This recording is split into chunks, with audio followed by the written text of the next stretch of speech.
Hey, Tiger Todd here for Hero School and Heroes Inc.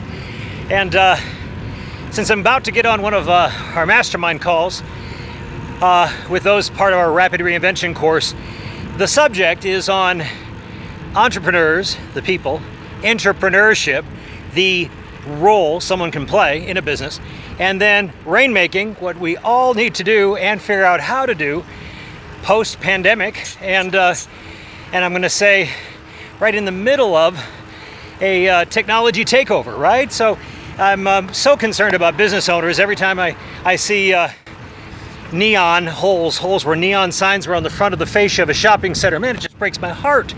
And so let me just give you a few principles today. Maybe it'll help you. Maybe you already know this, but to remind yourself of these principles. So here we go. The first one is what I call my 4 laws of entrepreneurship. These we started teaching in the 1990s.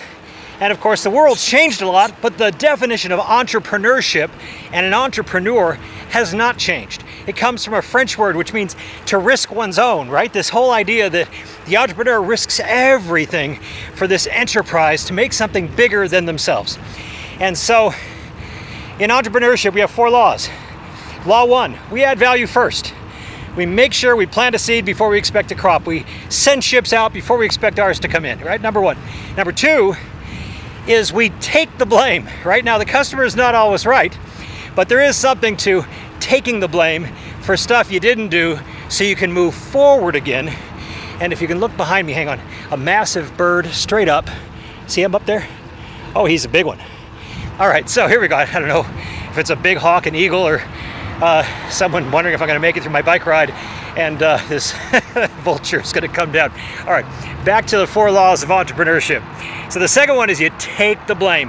It's a step beyond ownership, which is a step beyond accountability. This is where you're like Moses in Numbers chapter 14, where he just takes the blame for what all the subordinates did wrong so that everyone else can move on into the promised land. Law 3 is we learn vertically.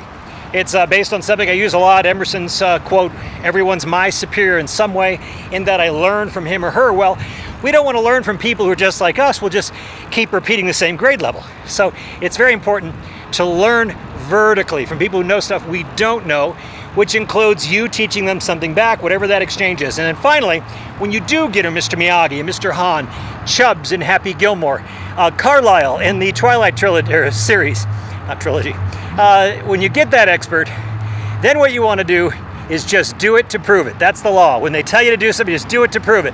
I've heard so many people, young entrepreneurs, and they say, well, just help me understand. And I'm thinking, you can't understand any more than I can understand why Nietzsche wrote what he wrote, or Wagner wrote what he wrote, or, I mean, you have to just understand that you can't understand yet. So you need the expert to say, this is what you should do, and just do it to prove it. All right, so with that out of the way, let's now talk about how to make some rain.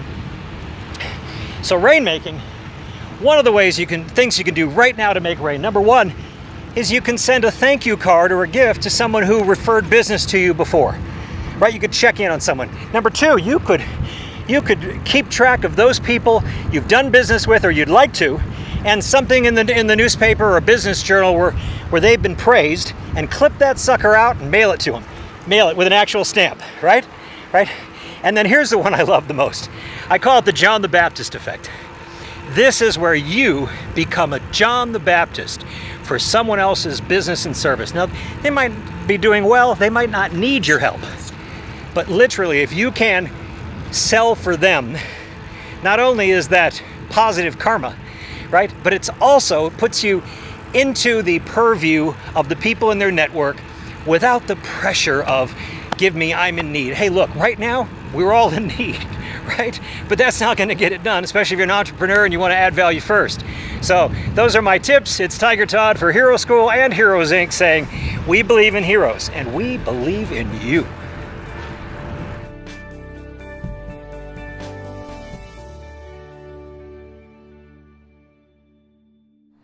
Hey Hero, Tiger Todd here for Hero School, and I'm just so grateful you had a chance to watch this latest video. Make sure you click subscribe, so you're always getting the latest videos from Hero School and Heroes Inc. automatically. And we'd love to see your comments below and some insight that you might have. What is it Emerson said? Everyone's my superior in some way, in that I learn from him or her. And we'd love to hear your insight, what you've read, and your view of the world.